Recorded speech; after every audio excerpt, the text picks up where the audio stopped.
In Nebraska, 5 juveniles are arrested, including an 11-year-old in the fatal shooting of an Omaha man. In Louisiana, a man is arrested for second-degree murder after drug dealing with fentanyl. And in Minnesota, police identify a baby discovered in a box after 35 years. Yep. These stories and more coming at you today, Thursday, August 22nd on Real Life Real Crime Daily, and I'm Jim Chapman. I'm Woody Overton, and it's Thursday. It is Thirsty Thursday.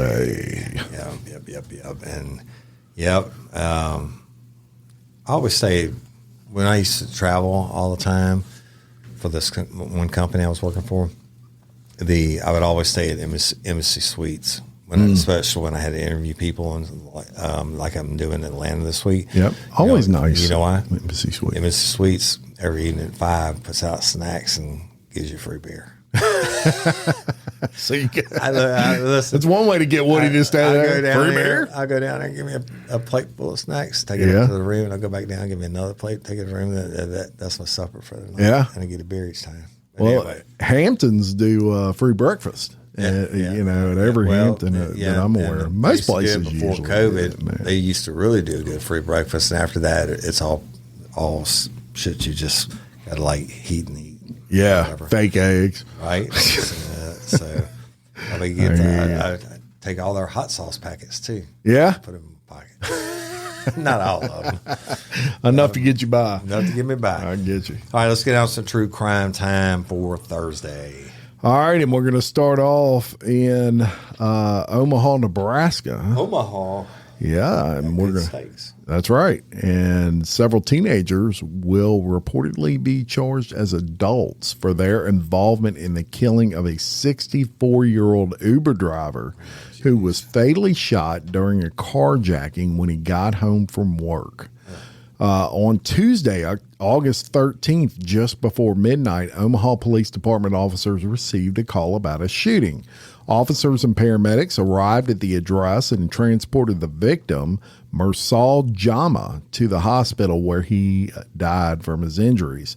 He sustained a fatal gunshot wound to the stomach.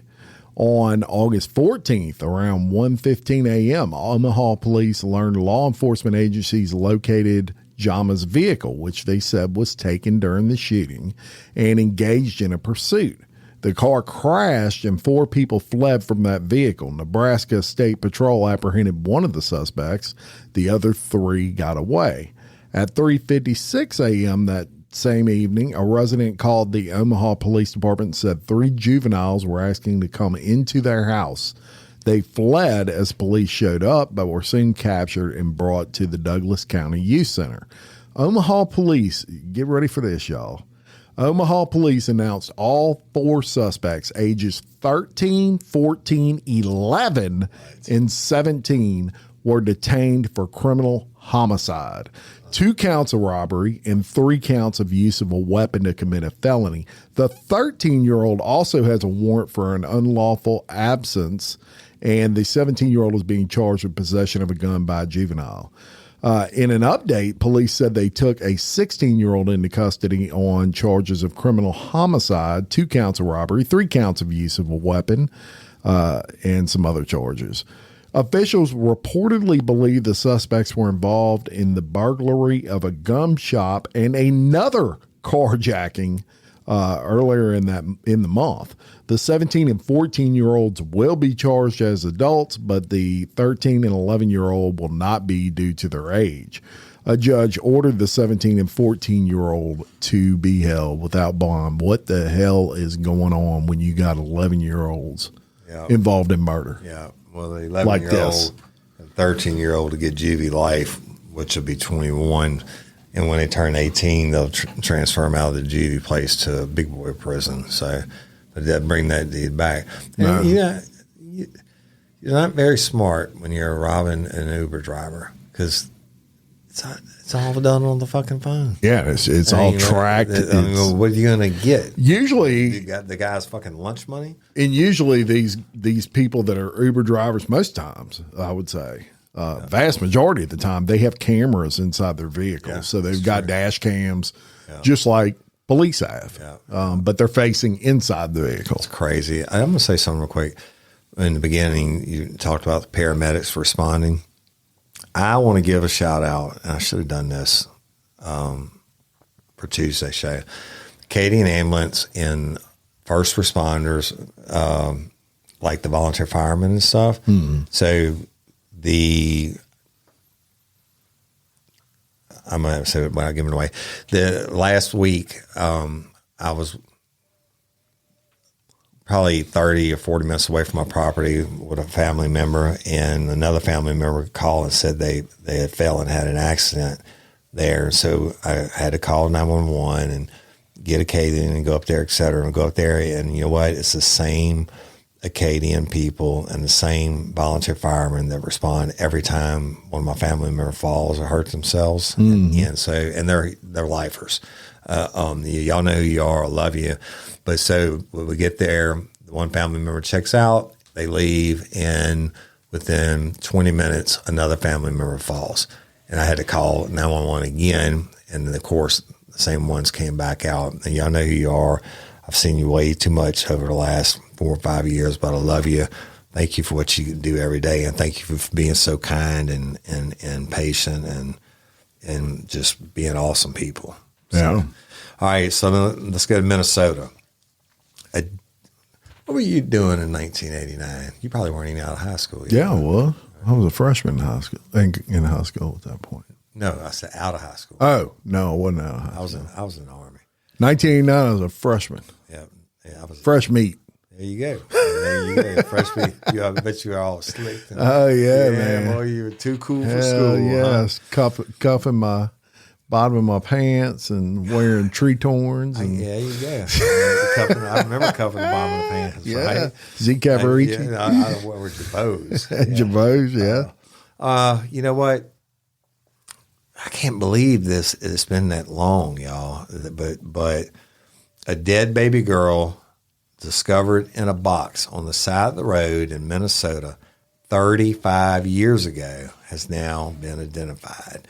And the local authorities will not be pressing charges against the victim's mother, the child's mother.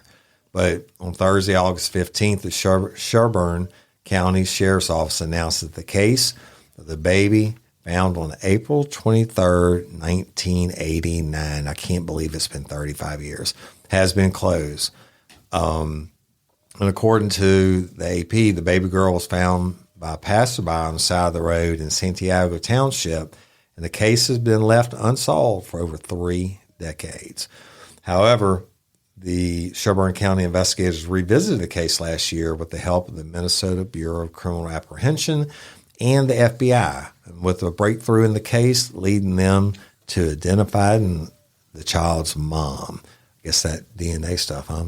Yeah, DNA. It's got to be. Right? They didn't really say much else about it, but they didn't to the news anyway. But per multiple outlets, a now 56-year-old woman whose identity has not been shared told authorities she hid her pregnancy and the baby's birth from her family. The child was not alive when she gave birth. And police say, per the news articles, that the mother reacted in a state of panic and did not know how to handle the situation. Now, CBS News, citing the Sherburne County official, said that the baby's 1989 autopsy and a more recent reexamination could not determine if the baby was born alive. The outlet added that 2 pathologists now believe the child was likely a stillborn. The Sherburne County attorney closed the case due to the statute of limitations to file charges having run out. Not if it was murder, but I guess on whatever. With a corpse. While the disposal of the child's body was not in accordance with the law, the statute of limitations is run and thereby forecloses any changes. So, y'all, I don't know how you hide a pregnancy from your family when you're a teenager. But they do it. I mean, there was that other famous case recently where the girl went to the hospital with stomach ache and goes to the bathroom, Woody, that case is went crazy too. They let her out.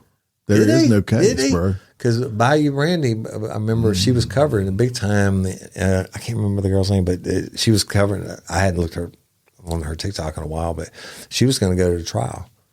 Yeah, that ain't gonna happen. So they totally threw the case out. Wow, it's pretty crazy. There's a big thing going to be coming up. I can't say a whole lot about, but okay, I'll let you know at some point. Yeah, let me know. I can tell you that it's really bizarre to me and unbelievable. This girl knew you could tell she was pregnant in the high school pictures. Yeah, I saw that. She's a cheerleader. I saw that. And she was obviously alone. Right. In some of those pictures. So her name is slipping my mind right. People are yelling at us right now too on the thing. But anyway, you're right. I mean, how could you not know? Well, I mean, she knew because she put it in the garbage can in the bathroom in the hospital and whatever. Yeah, but her claim was I didn't know Treviso. Yeah, that's it. Yeah. The Treviso case, but her claim was she didn't know until the baby came out that she was pregnant. Well, come on, man. Yeah, I got. There's so much about that. We ought to have a segment called "Come on, man. Come on, man." Are you serious? Alexi Treviso. Yeah. So on that case though that you just discussed, I would say, Woody, and we've said this in the past, but this is why DNA is to me the most significant scientific discovery probably in history. Ever. Yeah. Ever. Look at the things that it's doing. When it comes to crime, yes. for sure. Yeah. Absolutely. They continue to improve upon it. They do. And so I'm glad to hear that. And they have familiar DNA and they also have touch DNA now that they didn't have when DNA first started. Right. So interesting. Very interesting stuff. Well, we talk about fentanyl a lot. Yes, we do, unfortunately. And I know on our last episode, we even talked about how we like to see that these people are being held accountable, these drug dealers, for especially with fentanyl, which is a death sentence. Yeah. Well, let's go to Hammond, Louisiana. Yeah, that's my stomping ground. Yeah, that's it. A man was arrested on murder and drug dealing charges after a fentanyl-related death of another man, Hammond police reported this past Wednesday. Tristan McMillan, 26, was arrested for the second-degree murder after an overdose death of Nicholas Platt, who is 27. McMillan was announced on Wednesday as one of the 13 people arrested on fentanyl and other drug-related charges by, shout out to the Livingston Parish Sheriff's Narcotics Division. There you go, PSO. Chief Edwin Bergeron Jr. Hey, you know that guy?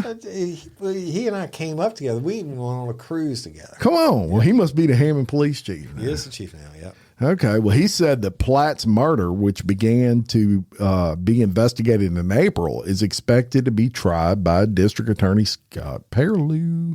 Yes, another buddy of mine. Bergeron said this type of case has never been prosecuted in the 21st judicial, where Hammond is, but it must first go to a grand jury where it will be determined if McMillan will face an indictment.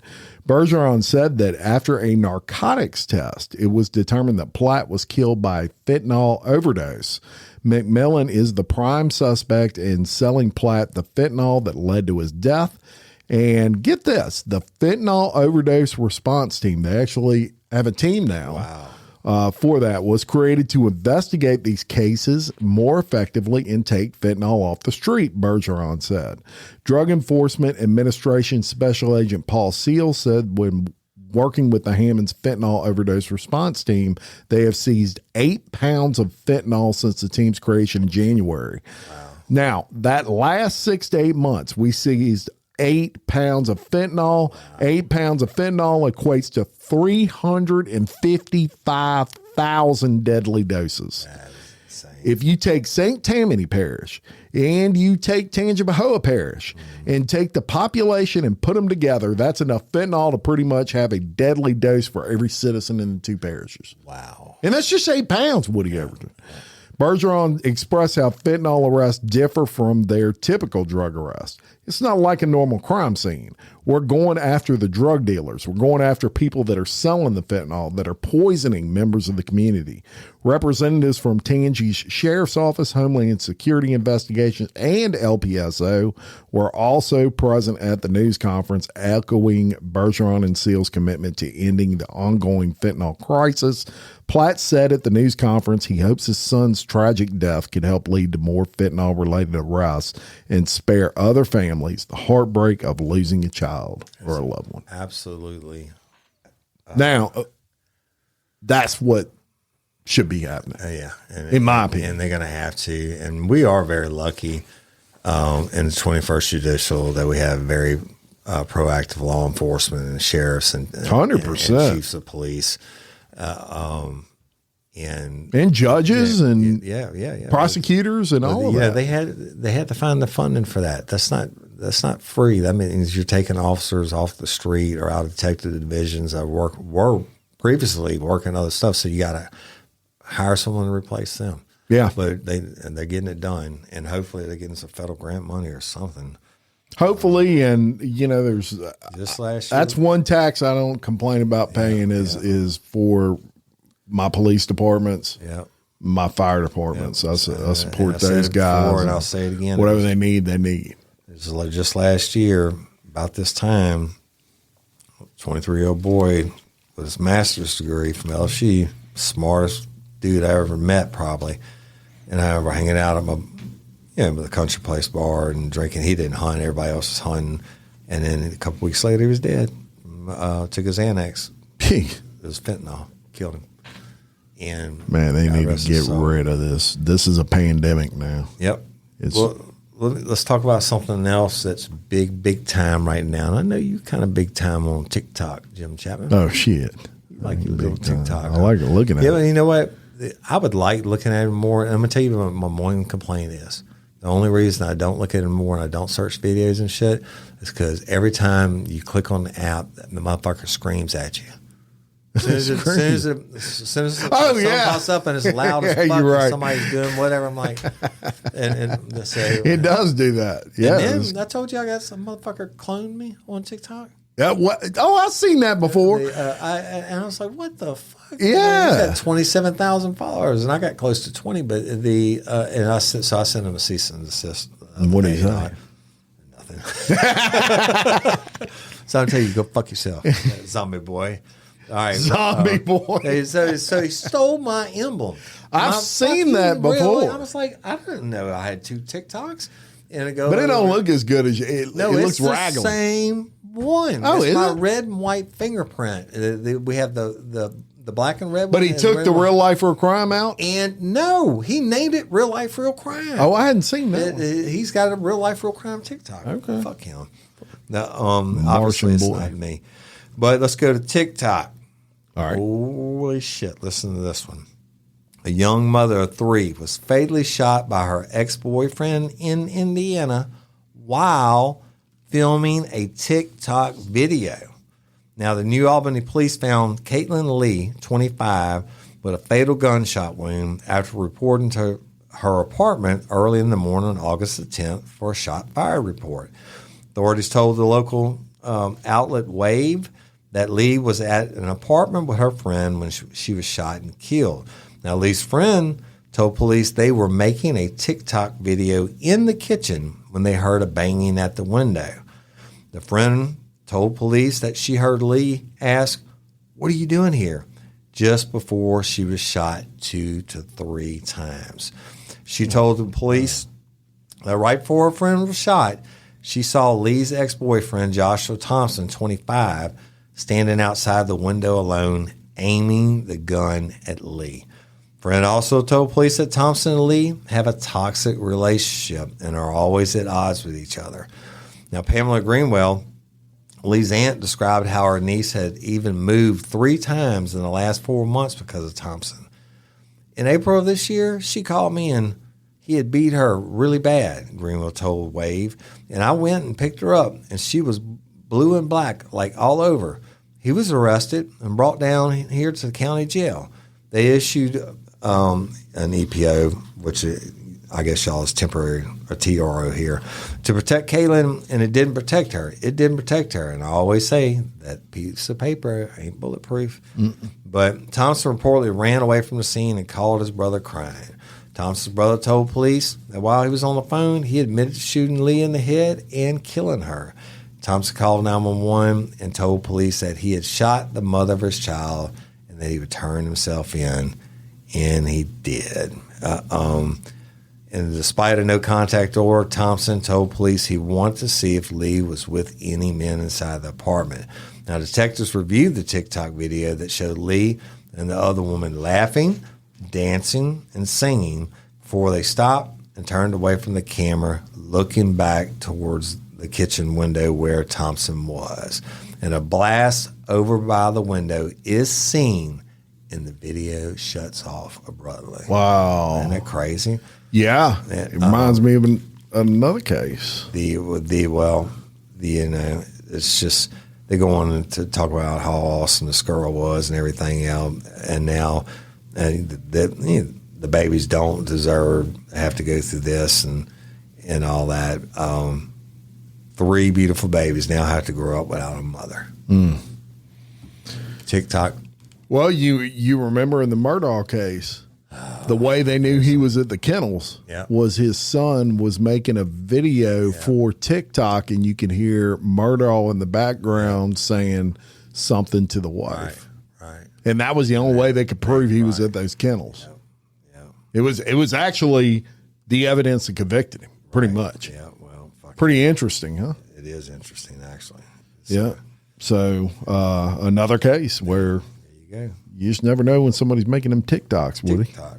Might make one today. Tickety, tockety, tockety. Did we talk about this last week? I think if I make one of me licking a toilet seat, it might go viral. But then if I make one of me licking a toilet seat naked, it'll really go viral. It definitely go viral. It definitely go viral, Woody. Woody. Did they show nudity on TikTok?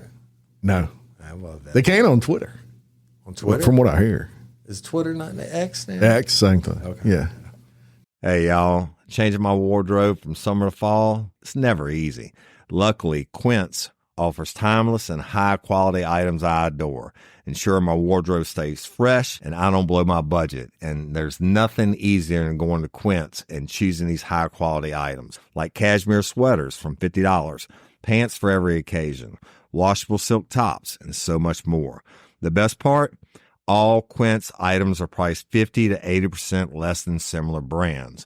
By partnering directly with top factories, Quince cuts out the cost of the middleman and passes the savings on to us. And Quince only works with factories that use safe, ethical, and responsible manufacturing practices and premium fabrics and finishes, and I love that. I got the stainless steel Link Apple Watch band for $59.90. It's heavy duty, it's awesome, and it's like $100 less than I could find anywhere else. And I also got a 100% organic cotton fisherman quarter zip up sweater. The color is alabaster. Man, I can't wait to wear that this fall. And Cindy got the Mongolian cashmere boat neck sweater in heather gray. And I'm telling you, these are classic pieces at a fraction of the price. Make switching seasons a breeze with Quince's high-quality closet essentials.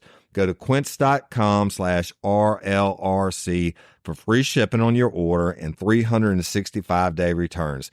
That's QUINCE.com/RLRC to get free shipping and 365-day returns. Quince.com/RLRC. You'll thank me later. Spark something uncommon this holiday with just the right gift from Uncommon Goods.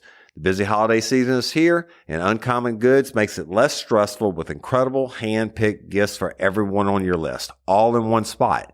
Gifts to spark joy, wonder, delight, and that's exactly what I wanted feeling. Hey, y'all, I ordered a super cool piece. It's a candle with a sculpture of LSU's Tiger Stadium on top of it. And each officially licensed laser-cut wooden replica features up to 4 layers of detail, creating a bird's eye view of a specific football field, seating section, and more. And every label includes your stadium's name, the team's logo, and school location. And it has a coconut, soy, vegan wax infused with sandalwood smell that creates tailgates and touchdown scent profile, reminiscent of game day. It's invigorating like fresh cut grass and nostalgic like smoke from a pre-game grill, and calming like the crisp autumn air of a new semester on campus.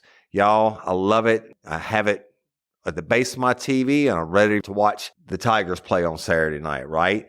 Uncommon Goods. Look, when you shop at Uncommon Goods, you're supporting artists and small independent businesses. And many of their handcrafted products are made in small batches. So shop now before they sell out this holiday season. Uncommon Goods looks for products that are high quality, unique, and often handmade or made in the U.S. They have the most meaningful, out of the ordinary gifts anywhere. They even have gifts you can personalize. From holiday hosts and hostess gift to the coolest finds for kids, to hits for everyone from the book lovers to diehard sports fans. Uncommon Goods has something for everyone, not the same old selections you can just find anywhere. And with every purchase you make at Uncommon Goods, they give $1 to a nonprofit partner of your choice. They've donated more than $3 million to date. So to get 15% off your next gift, go to uncommongoods.com/RLRC. That's uncommongoods.com/RLRC for 15% off. Don't miss out on this limited time offer. Uncommon Goods, we're all out of the ordinary. Yeah. Well, there you have it. That's it. Well, we're going to go to Golden Meadow. Oh, I knew Woody'd perk up when I said Speed that. trap king of the world. Did you know 60 Minutes did the investigation? Yes, I remember watching that. Bruh, I have to be the only person in the history of the world. It was like 1993. I'll tell the story real quick. Go ahead. I was a correctional officer. Well, let's say swim. Was a correctional officer, and we were going down there to go surf fishing. And swim and drank all night the day before and decided late at night to go down. Be a good idea to go fishing. Driving a 1986 Cadillac. Oh, Rolling Lord. through Golden Meadow. Didn't realize they were rolling through Golden Meadow and got pulled over, and that dude must have had to take a shit or something, because Swim had no business being in the position he was in. He was young. He was 23 and stupid. Yeah. And they let him go. But look, you don't go 1 mile an hour over in Golden Meadow, they would get your ass. And 60 Minutes did the sting on them. Yep. World famous. Yep. For their tickets. Small little town in South Louisiana. Well, this is really a horrible case coming out of there, but police say they have arrested a man in a Golden Meadow attack and rape. And look, Golden Meadow, y'all, is kind of explain where it's the last town on, I think it's Highway 1. The last town before you drive that long stretch to Grand Isle. You just nailed it. It is Highway 1. Yeah, it's Highway 1. So investigators say they locked up 21-year-old Kevin Gisclair of Cutoff. Gisclair was in a vehicle parked on the shoulder of LA 1 when a woman in her 50s approached him to inquire about why he was there. Gisclair allegedly exited the vehicle and dragged the woman into a nearby driveway where he raped her, according to the Lafourche Parish Sheriff's Office. Deputies said it happened around 10:45 p.m. on this past Monday night. Gisclair reportedly choked and slapped the woman during the incident and also threatened to shoot her. Detectives investigating the attack got an arrest warrant for Gisclair. At around 1:45 p.m., they located Gisclair traveling on East Main Street in Cutoff. Deputies conducted a traffic stop, took him into custody. He was booked on one count of first-degree rape, and his bail is $250,000. First degree. Man, rape. Don't approach people on highway shoulders like that. I mean, don't pick up hitchhikers. Don't.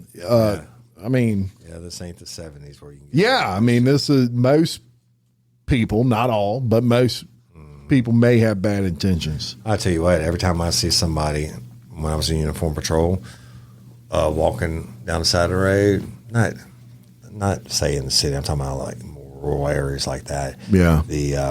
I was stopping them. Because they almost always had a glass stick on them. A crack pipe, or they had warrants. Yeah. What would you give for your reason for stopping them? Obstruction of public passage. That's actually in law. Is it? Yeah, absolutely. I knew the most obscure laws.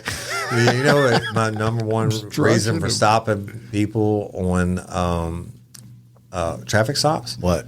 At nighttime? Tail light. 32304C. Yeah, well, it's a license plate light. You have to have a license plate light. Most people don't even know that.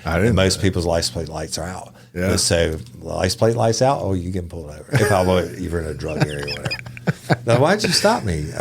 Courtesy stop me. And within 30 seconds, I knew if they were holding dope or not. And then I'd be like, just warning, have a great day. I never wrote a ticket for it. Yeah. My probable cause to get in and search the vehicle and all that. Interesting. Or swims. All right. And a lot of those people went to prison. And we know here in the state of Louisiana that when you get sentenced to prison, no matter if you go on a Bloody Angola, y'all could listen to Bloody Angola, a podcast by Jim Chapman and Woody Everton, prison podcast. But even if you go on to Angola, where are you going first, Jim Chapman? Well, you got to go to court first. No, after court. You go to Hunts. That's it. Every prisoner in the state of Louisiana goes to Hunts Correctional to be processed and decide what prison they're going to be sent to. Yep. And that is in St. Gabriel. Now, check this story out.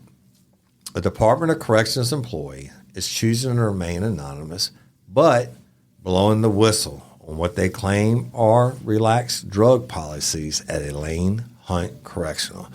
The drug problem is off the charts, they said. The employee says recently a large part of officers' duties at the prisons have been resuscitating overdosing inmates. Back to the fentanyl, y'all. The intoxication is off the charts. You might see anywhere from 5 to 10 intoxications in any day. They say the drugs are mainly coming from one source. He was allowed to stay out all night, and he had the ability to go different places to pick up anything he wanted to. The employee says it's a well-known fact that a certain inmate has special privileges to move around the grounds because the warden allows him to do maintenance. If you go back in the back of Hunt Correctional Center, you can go all the way around the outside of the prison. The inmate doing a life sentence for murder is allowed to drive an ATV, and the employee alleges he uses it to pick up drugs, which he distributes inside the prison. It was so many drone sightings there. They would drop it off, or he would go behind LCIW and pick up the drugs. LCIW was a prison that was shut down due to the flood. It's right next door to Hunt. Now, that's Hunt's Correctional, y'all. Several employees reported it to the warden. Now, once it was reported to the administration really didn't do anything about it. One officer sent a letter to the Department of Corrections Secretary James LeBlanc, echoing a lot of the same issues the employees brought to us. They went and searched another maintenance area right across from where he was living at, and they found a lot of drugs, a lot of mojo paper, and a lot of cell phones. The employee says the Department of Corrections did send investigators about 2 weeks ago. The inmate was moved back inside with the rest of the inmates, and that has helped. It has slowed down now because nobody has access to go pick up the drugs. There's a lot more searches going on now, but the main thing is, when all this was going on, why did nobody search him? Now, a spokesperson for the Department of Corrections confirmed there is an active investigation into the inmate, but could provide nothing further. And this is from our friends at WBRZ, Channel 2 ABC. Yep. Familiar with them. Yep, me too. So it's kind of crazy. Very. We're tired of resuscitating these motherfuckers 10 a day on. I mean, you can get anything in prison. We both know that. Yeah. So fentanyl's got in there too. Yeah, and we talk about on Bloody Angola how they make the homemade wine and the hooch. Yeah, the hooch. And shit, I'll give you a headache for nine months. Pruno too, and then I've found many a bag of Pruno percolating in toilets. Yeah. Yep. They put it in plastic bags and put it in the toilets to keep it cool while it rots. Yeah. But look, one thing I'll say about inmates is they have some ingenuity. They can make anything out of anything, man. Very clever. And one of them needs to get out one day and open up a prison restaurant where they just make all the shit from the canteen. Like the cereal, could be called the canteen. Cereal cakes and whatever the fuck. Right? Look, they know what's up. And they know how to cook with like these homemade heaters. Oh, and Well, they can freaking have a crawfish boil in there. You walk on the cell blocks, you smell it burning. Yeah. And you already know. And then by the time, of course, they're watching for you and you hear it flush, you get down there. So what they do is take like a metal coffee cup or what have you and wrap it in toilet paper and light the toilet paper on fire. And then they either keep it pressed against the cup and it would heat the cup up so they can have hot coffee. That's one of the ways. You're ingenious. I'll tell you what. All right. Well, we're going to, speaking of prison, we're going to stay on that prison topic, and we're going to go across the world. Across the world? How about to Haiti? Ooh. I don't know if that's across the world. But you know, I had a free cruise. It was going to like Haiti, and I got to looking at it, all the shit going on. Motherfucker, they got some bad shit. Yeah. Look, the cruise, Norwegian had its own fucking island and dock where all the shops are and stuff like. And you Norwegian's legit cruise line. They closed that down. Oh, really? Because they were coming in there and killing people off the cruises. I told Cindy to cancel that motherfucker. Yeah. I don't want to go there. We're going to cruise to cruise somewhere. Iran. I'll just cruise me into the heart of Afghanistan or something. Yeah. Wow. Well, police in Haiti say inmates have broken out of prison in the central coastal town of St. Mark as authorities in the country struggle to quell widespread gang violence. A police spokesman said 11 inmates were killed in shootouts with authorities after Friday's breakout. The spokesman did not provide further details, including how many inmates escaped. Local papers say that officers at the prison went on strike to demand better treatment. And it quoted Government Commissioner Vincent Francois as saying he feared a mutiny. That suggested guards may have been complicit in Friday's prison break. But the report did not elaborate. It wasn't immediately clear how many inmates the prison held. But 11 inmates shot dead. Nice. And look, they were escaping prison. We say it. You try to escape Louisiana State Penitentiary, you shoot to kill, right? Well, they technically shoot to stop. Yeah. But well, you're supposed to fire. There's more than one way to stop them. In the tower, you're supposed to fire the warning shot and then shoot to stop. Yeah. I'm pretty sure it's reverse. Yeah. They go ahead and you take off running. They shoot them, and then and if they have to fire a second time, it's a warning shot. Yeah. In that story, you just tell them that they had a shootout with escaped inmates. I'm like, these motherfuckers got guns? It's a shootout one way. Yeah, that's right. Yep. That's true. Well, there you have it, right? There you have it. Haiti's no good place to visit right now. Yep. And, you know, this must be a fentanyl episode because I got to tell you about some right here in Baton Rouge. I always joke and I say, whatever happened in the good old days going down to your local strip club and getting some good dope? You can't do it anymore. You always say that? Well, I've said it on podcast. You know what I always say. I said that a lot of times jokingly because evidently back in the day you could do that. The strippers or exotic dancers knew where to get it, right? But in Baton Rouge, Southern Comforts. Bring it back, Remember that place? I worked a murder there. Did you? Yes, absolutely. Oh, that was wild. Southern Comforts. I worked 2 murders there. One was that investigating on it. The Royale. I'll tell you the name of that. I thought that Swims people thought he was going to the driving range. All right. Anyways, in Baton Rouge, a man is arrested by the Baton Rouge PD after they seized nearly 5 pounds Dang. of fentanyl, right? It's a lot. So they see 5 pounds of fentanyl, and they had drugs delivered to at least one Baton Rouge home, and picked up 150 pounds of meth outside a West Baton Rouge Parish strip club as part of a large-scale drug dealing operation.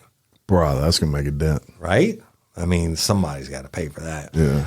Cindy Sammy Kiopima, 42, was arrested Wednesday on multiple drug and gun possession charges, including possession with intent to distribute fentanyl, methamphetamine, and heroin. He was also arrested for possession of stolen guns, as well as Adderall, cocaine, and alprazolam, also known as Xanax.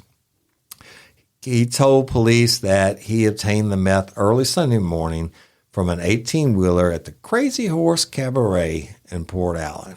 You ever see the billboard on the interstate? Free lunch buffet at the Crazy Horse Cabaret. Yeah.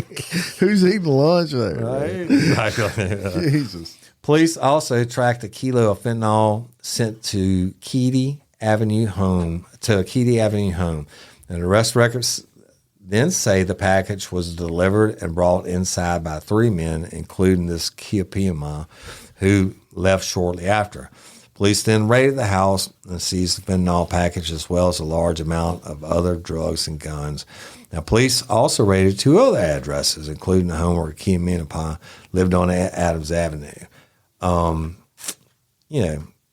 3 men were later detained with him, because I can't say his fucking name, and arrested on a litany of drugs and gun charges.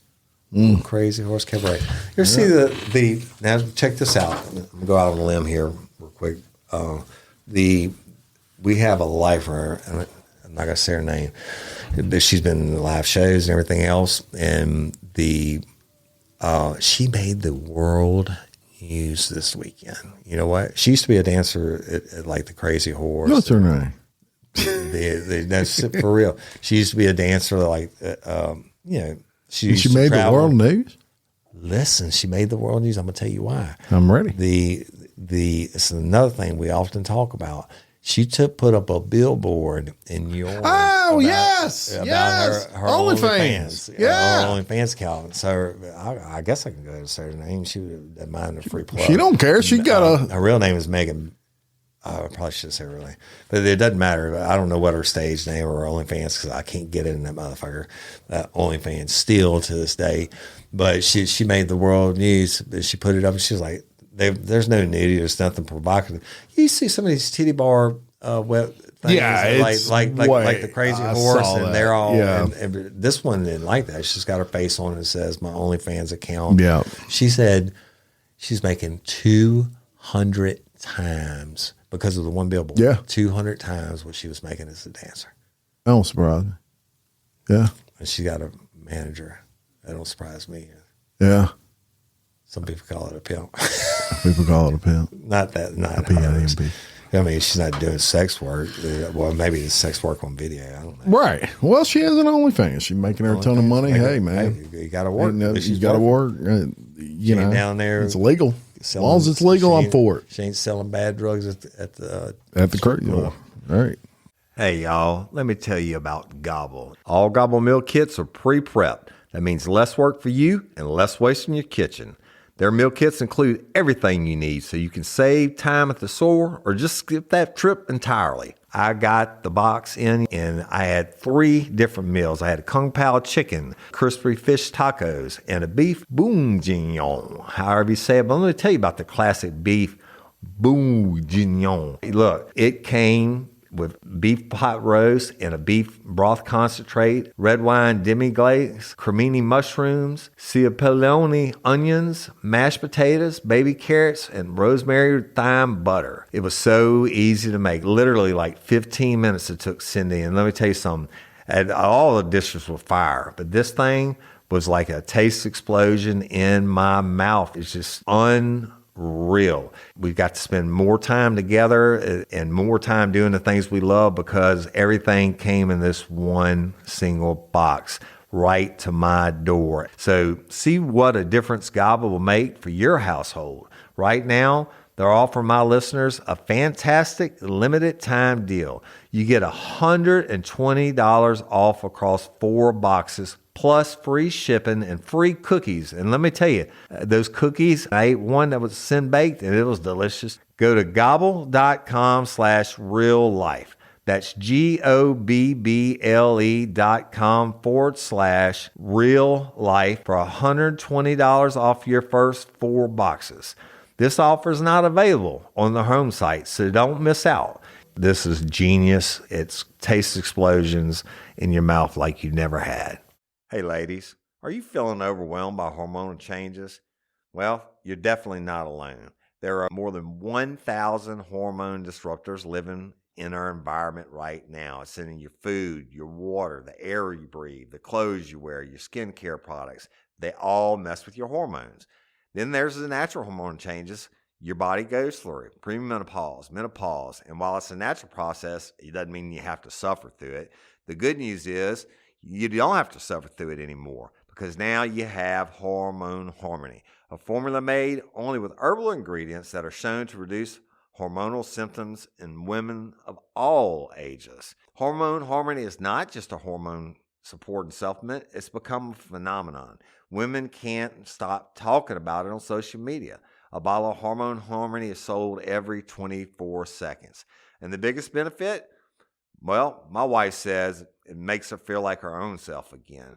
And that's what women mention over and over in the reviews. And there are over 30,000 reviews for Hormone Harmony. And for a limited time, you can get 15% off your entire first order at happymammoth.com. Just use code RLRC at checkout. That's happymammoth.com and use code RLRC for 15% off today. That's happymammoth.com and use code RLRC. So, well, we're going to tell you kind of I would say a funny story, but it's got some pretty awful parts to it. We're going to go to Iowa. And we're going to tell you about an Iowa man who says he accidentally shot his parent in the face. Yeah, accidentally. After being told by his 74-year-old father that he had stinky feet. Oh, Lord. An Iowa man retrieved a firearm from his bedroom and shot the elderly man in the face as he was seated in a motorized scooter. Oh, my God. Responding to shots fired on Sunday evening, cops encountered David Carpenter, 48, at the residence he shares with the victim in Iowa City. The 6-foot, 300-pound David had called 911 and stated he just shot his father, William Carpenter, in the face. William, who survived the gunfire, told officers that he and his son were in an argument over David's stinky feet. A dispute which escalated to David grabbing his gun from the bedroom and shooting William in the face. Questioned by police, David said he and his father were in the living room when William told him that his feet stink. During a subsequent heated argument, I would say so, David claimed his father made a comment about shooting him. David said that he got his gun and pointed it at his father's face, and he claimed that he accidentally pulled the trigger. He accidentally pulled the trigger. I don't know how that happens. At the time of shooting, 2 children were in the living room watching TV at the home. David was arrested for attempted murder and child endangerment, locked in county jail, and is scheduled for a hearing on August 21st of this year. Yeah.